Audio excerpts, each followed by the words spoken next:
As Rob said, my name is Ken Endelman. I'm the founder of Balanced Body. Started the company about 49 years ago when there were like 10 Pilates studios in the world. So I've kind of seen it grow from almost nothing, microscopically nothing, to where it is today. They asked me to talk about the business of Pilates and why Pilates.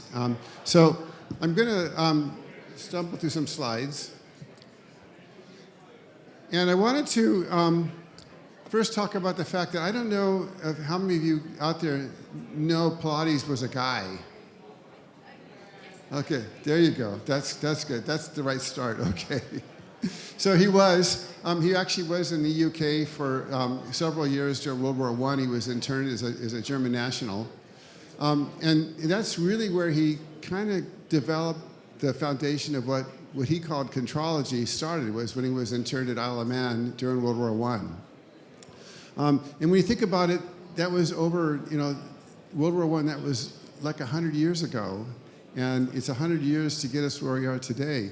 And one of the coolest things about Pilates for me is that, I sit back and I look at this history of Pilates, and things that take 100 years to kind of develop, hopefully they'll take at least 100 years to go away.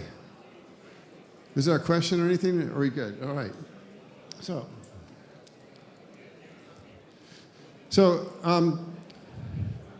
I wanted to start about just where Pilates was today and what it's turning into. We found this really cool statistic, and that was 70% of UK fitness enthusiasts surveyed say that they prefer Pilates over yoga.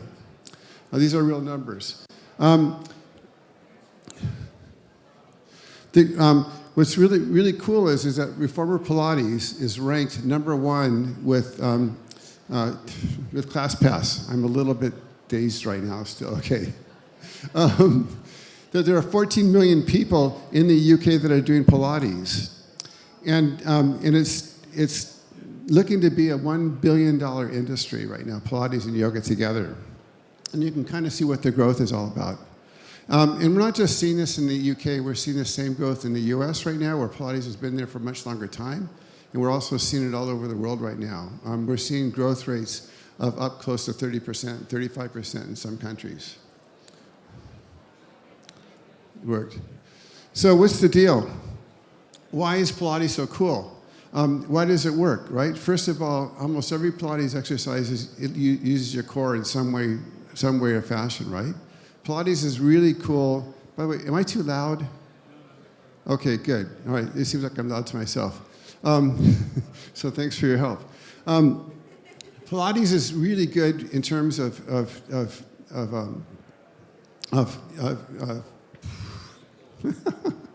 sorry guys, in terms of muscle tone and flexibility. It's also really good in terms of building strength, and it gets used in all facets of fitness. So you can have Pilates for children, you can have it for adults, you can have adults that are training for some kind of athletic regimen. It's, in fact, one of the things that we've realized is that when it comes to getting men to do Pilates, the reason why they're doing Pilates is because they're doing it to get into condition to do something else better, like golf or racquetball or anything. I'm a cyclist, so I love doing Pilates because it makes my back feel really good.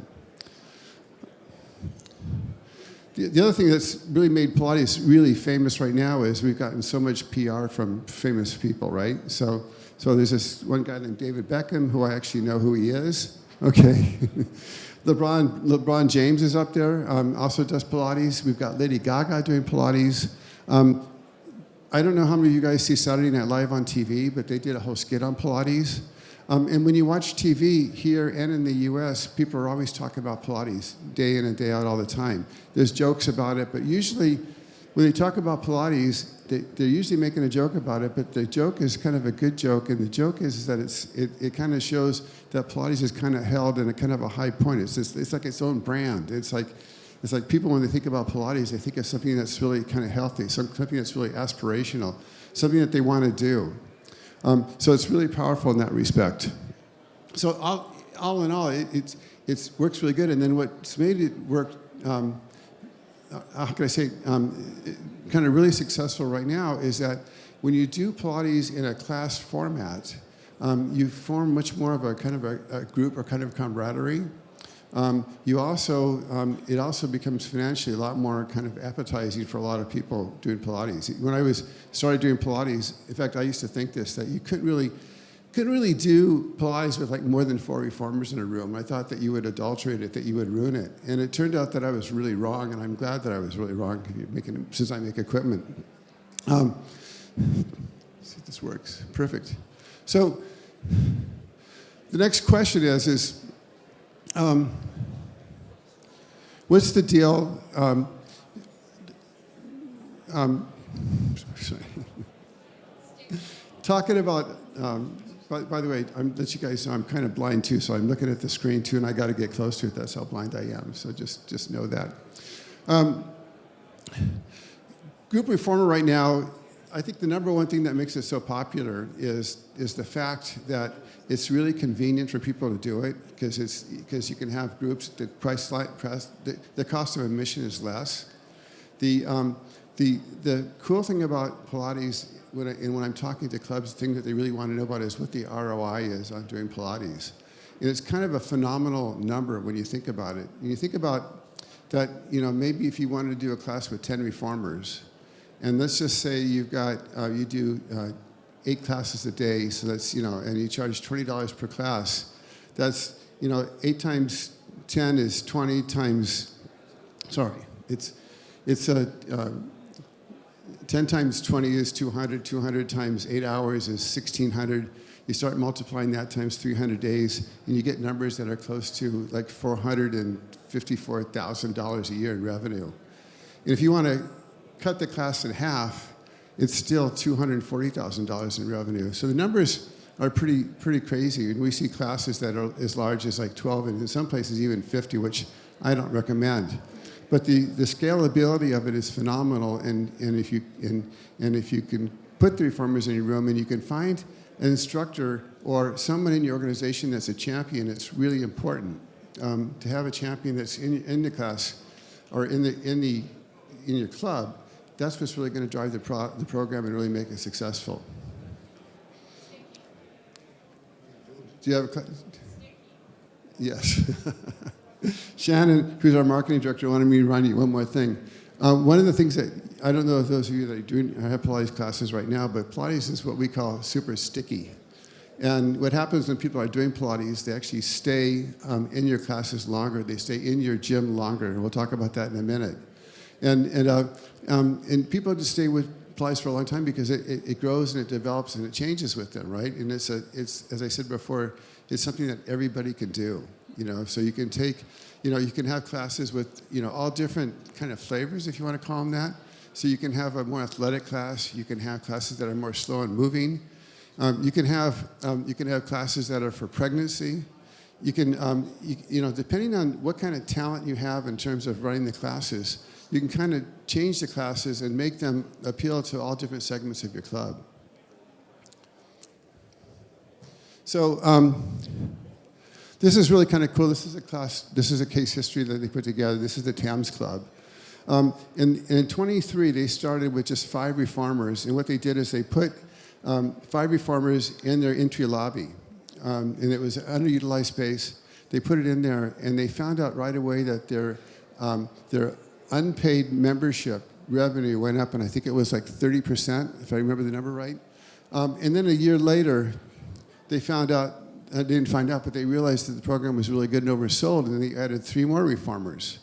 And they moved it into another place, and they just replaced a circuit there.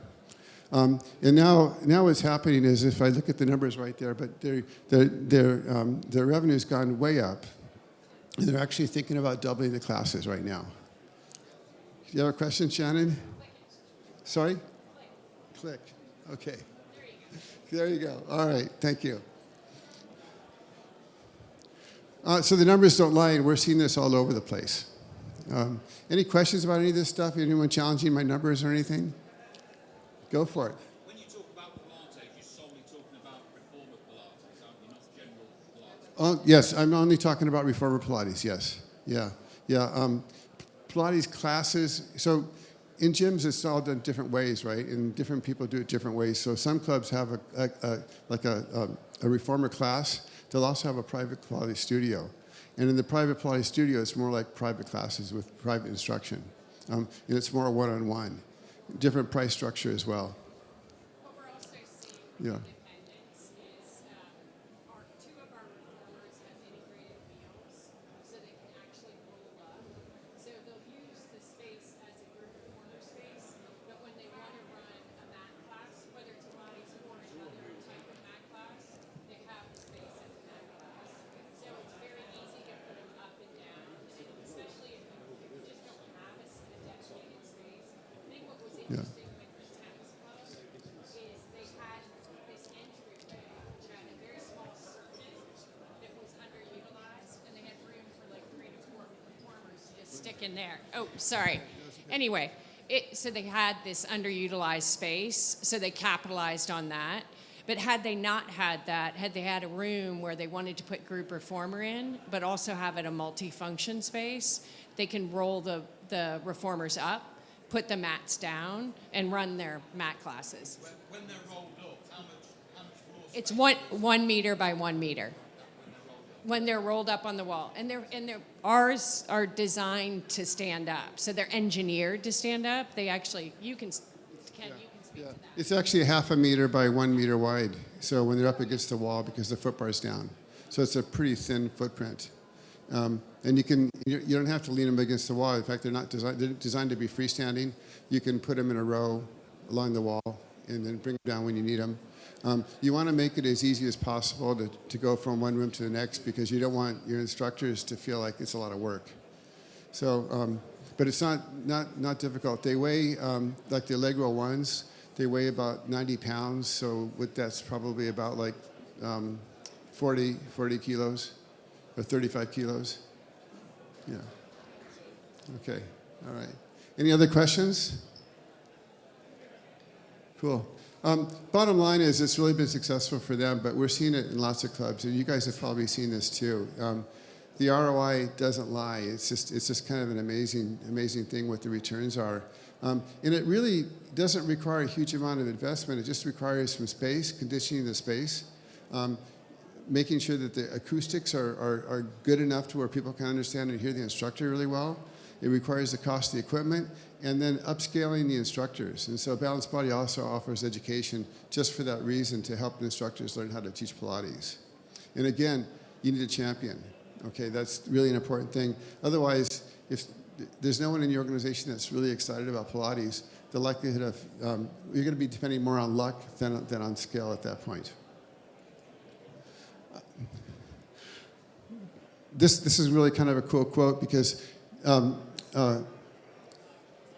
what Paul is saying up here is he's saying, you know, that people that have Pilates, the people are sticky, the people stay in your studio longer, right? And it attracts the kind of customers that you want to have in your club. I thought it was really great. This is totally unpaid for. We just did this. This was just, they added this. About Balanced Body, so we're a 50-year-old company. We provide the equipment. I started the company, actually when 50 years is a lie, it's 49 years. So started the company, yes. Our stuff is made in Sacramento, and we're totally integrated in terms of, you know, we do the instruction, we have the equipment. We have a warehouse here in the UK, we have service here in the UK, we have a staff here in the UK to provide you just about everything that you're going to need for Pilates. Most importantly, we have the resources that you need. These are some of the guys that we use that are using our products and are using Pilates classes. You know, there's just, we picked out ones in the UK, there's ones all over the world. It works, it really works. That's the essence. Any questions that I can answer? Because I really want to do questions more than just give you that information. Is there an optimal number of reformers that you would have in a class? Yeah. So, Is there like an optimal number of reformers, like the optimal size of a class that works well? So in a club situation, I think like at least, you know, I want to say 8. I've seen like Sam's Club started with 5. They got their feet wet with 5. You know, you can kind of do the numbers and see how it works out. If you're training your instructors and they're kind of like fresh, you might want to start with 5 or 8 and then maybe go up to 10. I don't really, I've seen a lot of clubs that do 12, and I've seen one that does 50. I think 50 is crazy. So I would say starting, I would think about 8. Yeah. Yeah. Does the pricing model change when there's more or less reform? So if there's 10 reformers, people pay £15 The class, if there's 6 reformers, so they pay more. How does it? So I haven't seen a big reduction in larger classes, and I've seen kind of the average price to be around, like in the U.S., the average price is $25. Here, it's more like 20 pounds. And I haven't seen that go down as the costs go up, but I have seen costs go up in really small classes, like 2 or 4, like duets or 4 people, and people get a lot more attention that way, and they don't mind paying more money. Yeah. Shannon, you're itching to say something. No, Yeah. I'm not. Yeah. That is true. Yeah. Yeah. Any other questions? Yeah. No. Yeah, great. Yeah. Oh, sorry. Awesome. Thank you. Obviously, I think Reformer Pilates has a bit of a stereotype as quite female-dominated, but I know that like it is for men as well. Is there any recommendations to try and make it more kind of attractive to men as a proposition in your gym? Yeah, I think I want to talk without being too condescending about men here. I think that once you get guys in there doing Pilates, and once they realize what it does for their bodies, and once they realize that they're just kind of moving better, they're less stiff, and they're doing their other sports better, it's a lot easier to talk to them about it. But kind of the key is, I think, is that men, they don't like glom on to the nuances of Pilates right away unless they have more awareness of their body. So I think it's kind of important to make their classes a little sweatier and a little bit faster moving, and tire them out a little bit more, and it makes them like the classes more. And it also helps to have more men in the class. I think men feel kind of inadequate when they're around nine ladies that are all moving better than they are, and they have more flexibility and they have more grace. It's just a matter of getting them in there. But it works out really good to have men's classes, and then to have classes that are revolving around different sports. It really is really helpful. And it's also really helpful that when you start to have Pilates in your club, that you introduce them, the new members, especially the Pilates area, offer them a free class. Just do whatever you can to get their feet wet, because once they try it, they like it. Thank you. Okay. Anyone? Oh, yeah. Obviously, it's massive and has been growing in the last few years in particular. Do you expect that to continue, or do you feel it's maybe peaked, Reformer Pilates, and can it sustain the level of popularity it's got? When I started making reformers, after about the first 6 months, I thought I had made my last reformer, because how many people would pay all this money for all this equipment, and it was going to go away. I've been thinking that for like 49 years, and it hasn't gone away. So, the thing about Pilates is that it just works really, really well. And it's an exercise that when people get on reformers, they get to integrate movement with balance and flexibility. And it's kind of a package that's kind of hard to replicate. You can replicate it, but just not as efficiently.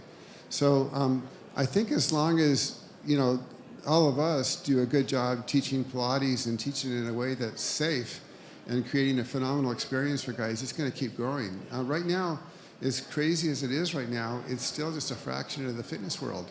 And what's really cool about it for me is that it's drawing people into fitness that would have never come to fitness.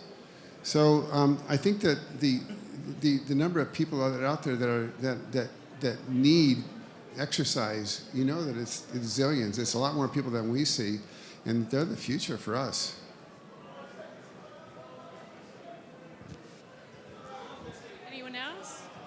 questions? Yeah. Great.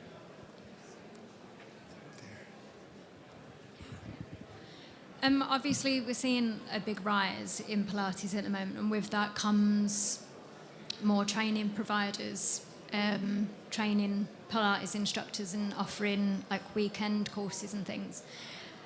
Do you see a difference with the quality of instructors that are being produced now compared to in previous years? And do you think that there is a balance where you can strike having a good quality instructor that has come newly into the business without understanding the classical elements of it?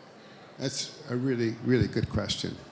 And it's a problem we wrestle with a lot. The number one key is to provide a rewarding experience for our clients, right?